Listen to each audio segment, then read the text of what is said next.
대부분의 사람들은 뇌가 썩는다는 뜻의 브레인 롯 현상을 그저 인터넷 밈이나 농담으로만 생각합니다. 하지만 신경과학은 끊임없는 과자극, 소셜미디어 중독, 숏폼 콘텐츠, 도파민 과부하, 그리고 나쁜 생활 습관들이 실제로 우리 뇌의 기능 방식을 바꾸고 있다는 것을 보여주기 시작했습니다. 만약 여러분의 집중력이 떨어지고 산만해지며 항상 정신적으로 피곤하고 무언가를 빨리 잊어버리거나 지루함을 피하기 위해 끊임없이 자극을 찾고 있다면 이 영상은 바로 여러분을 위한 것입니다. 거의 모든 사람들이 이렇게 행동하기 때문에 이러한 습관들은 지극히 정상인 것처럼 보입니다. 하지만 시간이 지남에 따라 이런 습관들은 여러분의 뇌가 산만하고 참을성 없게 만들며 감정적으로 지치고 즉각적인 보상에만 의존하도록 조용히 길들입니다. 오늘 우리는 뇌를 몰래 망가뜨리는 10가지 습관과 이것들이 뇌 건강에 미치는 이유, 그리고 가장 중요하게는 여러분의 집중력과 맑은 정신을 완전히 파괴하기 전에 이를 고칠 수 있는 간단한 방법들을 살펴볼 것입니다. 첫 번째 습관은 끊임없이 숏폼 콘텐츠를 소비하는 것입니다. 우리의 뇌는 매일 수백 개의 빠르게 지나가는 영상을 처리하도록 설계되지 않았습니다. 숏폼 콘텐츠는 뇌가 단 몇 초마다 새로운 것을 기대하도록 훈련시킵니다. 화면을 넘길 때마다 여러분의 뇌는 작은 도파민 보상을 받습니다. 새로운 얼굴, 새로운 소리, 새로운 농담, 새로운 정보가 나오고 그 직후에 또 다른 새로운 것이 등장합니다. 시간이 지나면서 이것은 여러분의 주의 집중 시간을 바꿔놓습니다. 문제는 단순히 오락거리가 아니라 속도에 있습니다. 여러분의 뇌가 10초 단위로 정보를 소비하는 데 익숙해지면 느린 활동들은 고통스럽게 느껴지기 시작합니다. 독서가 어려워지고 긴 대화는 피곤하게 느껴지며 공부는 불가능한 것처럼 느껴집니다. 심지어 평범한 길이의 유튜브 영상을 보는 것조차 너무 느리게 느껴지기 시작합니다. 이것이 바로 오늘날 많은 사람들이 무언가를 시청하는 와중에도 다른 앱을 여는 이유입니다. 그들의 뇌는 더 이상 단일한 자극을 견디지 못하는 것입니다. 신경과학자들은 종종 신경가소성에 대해 이야기하는데 이는 간단히 말해 뇌가 반복되는 행동에 적응한다는 것을 의미합니다. 만약 여러분의 일상 환경이 끊임없이 산만함에 보상을 준다면 여러분의 뇌는 산만해지는 것에 더욱 능숙해집니다. 그것이 여러분의 기본 상태가 되는 것입니다. 간단한 해결책은 오락거리를 영원히 끊는 것이 아니라 뇌가 다시 느린 자극을 견딜 수 있도록 재훈련하는 것입니다. 매일 최소 20분에서 30분 정도는 작업을 전환하지 않고 한 가지 활동만 해보십시오. 독서, 걷기, 일기 쓰기, 긴 영상 보기, 깊은 대화 등 지속적인 집중을 요구하는 것이라면 무엇이든 좋습니다. 처음에는 도파민 시스템이 끊임없는 새로움을 기대하기 때문에 불편하게 느껴지겠지만 서서히 여러분의 집중력은 다시 살아날 것입니다. 두 번째 습관은 몇 분마다 스마트폰을 확인하는 것입니다. 많은 사람들이 더 이상 의도적으로 스마트폰을 사용하지 않고 무의식적으로 확인합니다. 이유도 모른 채 스마트폰을 집어듭니다. 알림, 메시지, 좋아요, 스크롤링, 날씨 확인, 무작위 검색 등 이것은 무의식적인 행동이 되어버렸습니다. 이러한 끊임없는 방해는 사람들이 생각하는 것보다 훨씬 더 집중력을 훼손합니다. 주의가 흐트러질 때마다 뇌는 다시 집중하기 위해 시간이 필요합니다. 주의력 전환에 관한 연구에 따르면 잦은 방해는 정신적 피로를 증가시키고 인지 능력을 저하시킵니다. 그렇기 때문에 특별히 힘든 일을 하지 않았는데도 하루가 끝나면 정신적으로 지쳐버리는 것입니다. 여러분의 뇌는 회복할 시간을 전혀 갖지 못합니다. 가장 나쁜 부분은 기대감입니다. 스마트폰이 조용할 때조차도 뇌의 일부는 자극을 기다리고 있습니다. 그러한 무의식적인 정신적 긴장감이 서서히 집중력을 고갈시킵니다. 유용한 습관 중 하나는 특정 시간대에 스마트폰 없는 구역을 만드는 것입니다. 일어난 직후의 첫 1시간, 식사 시간, 혹은 업무 시간이 될 수도 있습니다.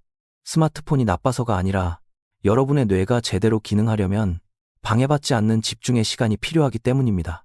뇌가 즉각적으로 반응하도록 끊임없이 훈련시키면 깊게 생각하는 능력은 서서히 잃게 됩니다. 세 번째 습관은 생산하는 것보다 소비하는 것이 더 많은 상태입니다.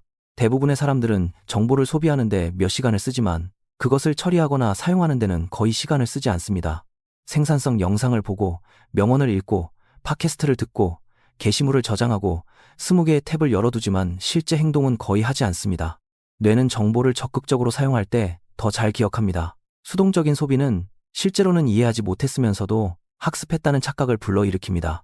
이것이 바로 사람들이 자기 개발 콘텐츠를 몰아보면서도 여전히 제자리에 머물러 있다고 느끼는 이유입니다. 여러분의 뇌는 정보를 소비하는 것과 삶이 개선되는 것을 혼동하기 시작합니다.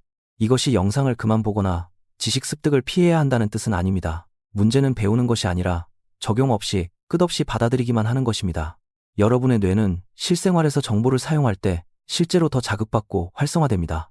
배운 것을 적용할 때 뇌는 그 정보가 가치 있다고 인식하고 여러분에게 보상을 줍니다. 그렇게 해서 더 강력한 신경회로가 형성되는 것입니다. 더 건강한 접근 방식은 간단합니다. 유용한 것을 배웠다면 즉시 사용하십시오. 집중력에 관한 영상을 보았다면 그날 바로 한 가지 기술을 적용해 보십시오. 기억력 향상에 대해 읽었다면 연습해 보십시오.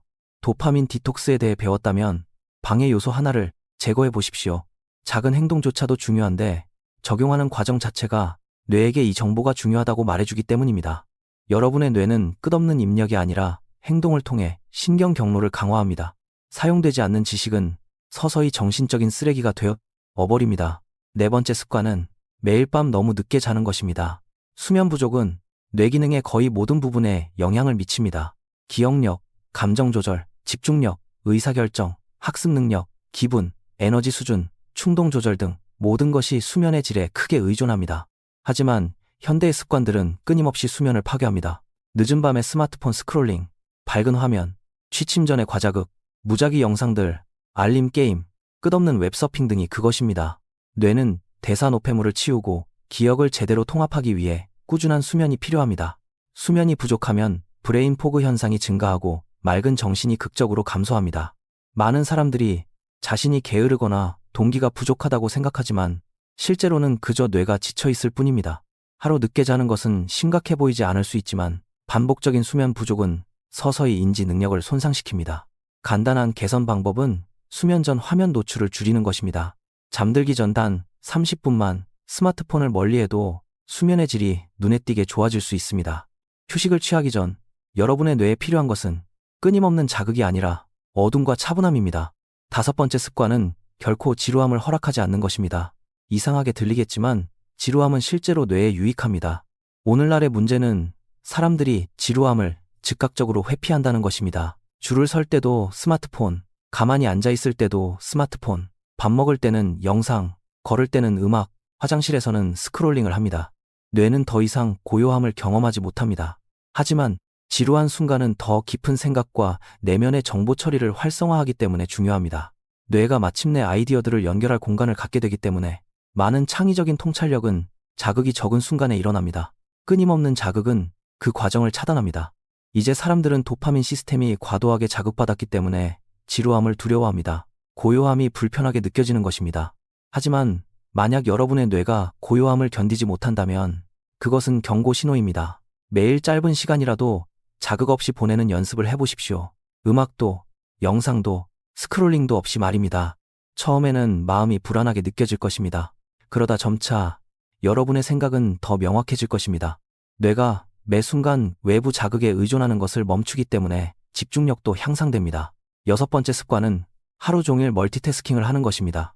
대부분의 멀티태스킹은 실제로는 빠른 작업 전환이며 뇌는 끊임없이 전환할 때 기능이 떨어집니다.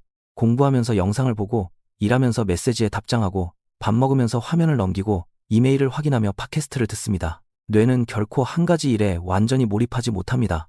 이것은 기억력을 떨어뜨리고 정신적 피로를 증가시킵니다. 사람들은 종종 멀티태스킹이 시간을 아껴준다고 생각하지만 연구에 따르면 그것은 일의 질을 떨어뜨릴 뿐입니다. 깊은 몰입은 온전한 집중을 요구합니다.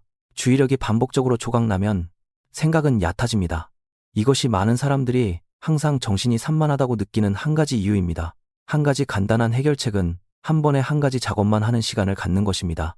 단 25분 동안만 방해받지 않고 일해도 집중력은 크게 향상될 수 있습니다. 알림도, 탭 전환도, 앱 확인도 없이 오직 한 가지 일에만 집중하는 것입니다.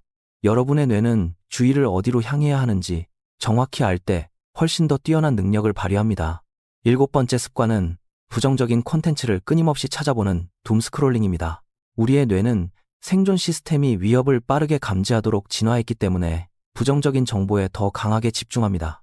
소셜미디어 알고리즘은 이 사실을 아주 잘 알고 있습니다. 공포, 분노, 갈등, 부정, 극적인 사건들, 이런 것들이 사람들을 더 오래 머물게 만듭니다.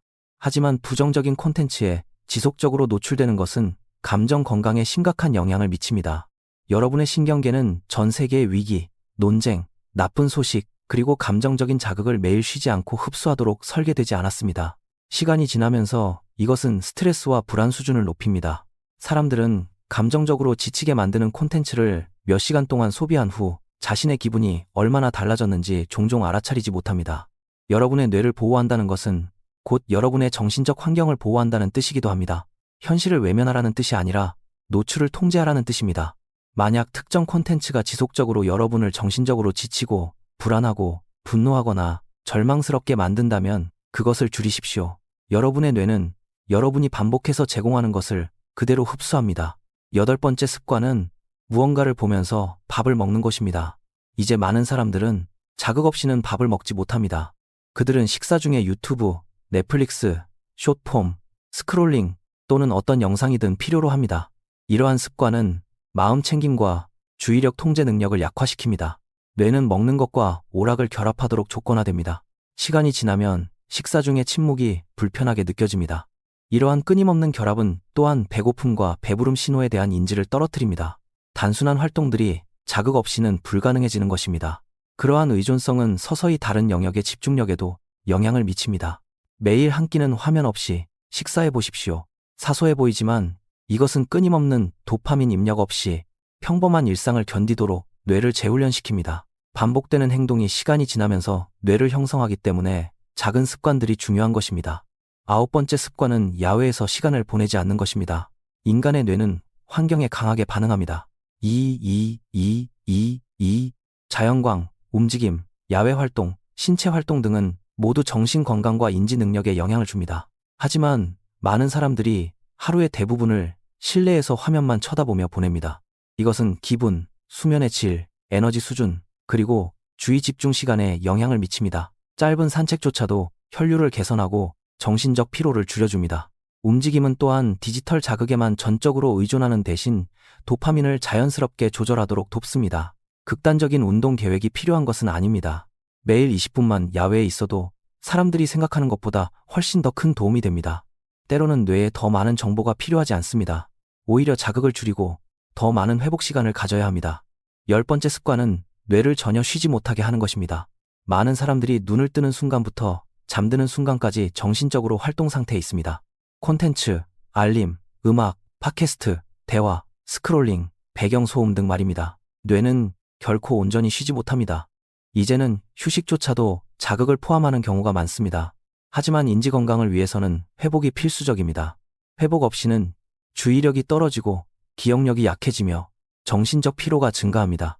이것이 육체적으로 힘든 일을 하지 않았는데도 많은 사람들이 압도당하는 느낌을 받는 이유입니다. 그들의 뇌가 끊임없이 과부하 상태에 있기 때문입니다. 여러분의 마음은 재설정할 고요한 순간이 필요합니다. 이어폰 없이 걷기, 10분 동안 조용히 앉아있기, 일기 쓰기, 명상하기, 또는 아주 짧은 시간이라도 그저 아무것도 하지 않기가 될 수 있습니다. 휴식은 게으름이 아닙니다. 회복은 뇌의 능력을 향상시킵니다. 그리고 오늘날 대부분의 사람들은 정신적으로 심각한 회복 부족 상태에 놓여 있습니다. 망가진 뇌를 어떻게 되돌릴 수 있을까요? 다행인 점은 뇌가 적응 능력을 가지고 있다는 것입니다. 산만함을 강화했던 것과 동일한 신경가소성이 집중력을 다시 구축할 수도 있습니다. 하루아침에 완벽해질 필요는 없습니다. 작고 꾸준한 변화가 더 중요합니다. 숏폼 콘텐츠를 점진적으로 줄여나가십시오. 잠을 더 잘 주무십시오. 야외에서 시간을 보내십시오. 한 가지 일에만 집중하는 시간을 더 자주 가지십시오. 때로는 지루함을 허락하십시오. 의도적으로 여러분의 주의력을 보호하십시오. 목표는 기술을 완전히 피하는 것이 아닙니다. 목표는 기술이 여러분의 뇌를 통제하는 것을 막는 것입니다. 왜냐하면 집중력은 현대 사회에서 가장 귀중한 자산 중 하나가 되고 있기 때문입니다. 만약 여러분이 통제력을 끊임없이 잃는다면 삶의 모든 영역이 힘들어집니다. 집중하기 어려워지고, 배우기 어려워지고, 자제하기 어려워지며, 심지어 과도하게 자극받은 뇌는 평범한 일상을 즐기기 어렵기 때문에 행복해지는 것조차 어려워집니다. 하지만 과도한 자극을 줄이면 흥미로운 일이 일어납니다. 마음이 한결 차분해집니다. 생각이 더 명확해집니다. 다시 소박한 것들을 즐기게 됩니다. 그리고 집중하는 능력이 서서히 되돌아옵니다. 이 영상이 뇌가 망가지는 현상, 도파민 중독, 소셜미디어 중독, 주의력 결핍 문제, 그리고 정신적 피로 이면에 있는 신경과학을 이해하는 데 도움이 되었다면 좋아요를 꼭 눌러주시기 바랍니다. 이는 같은 문제로 어려움을 겪고 있는 더 많은 사람들에게 다가가는 데 큰 도움이 됩니다. 그리고 일상생활을 실제로 개선해주는 자기개발, 집중력, 자제력, 생산성, 맑은 정신, 뇌 건강, 실용적인 습관에 관한 더 많은 영상을 원하신다면 심플 웨이즈 오브 라이프 채널을 구독해 주시기 바랍니다.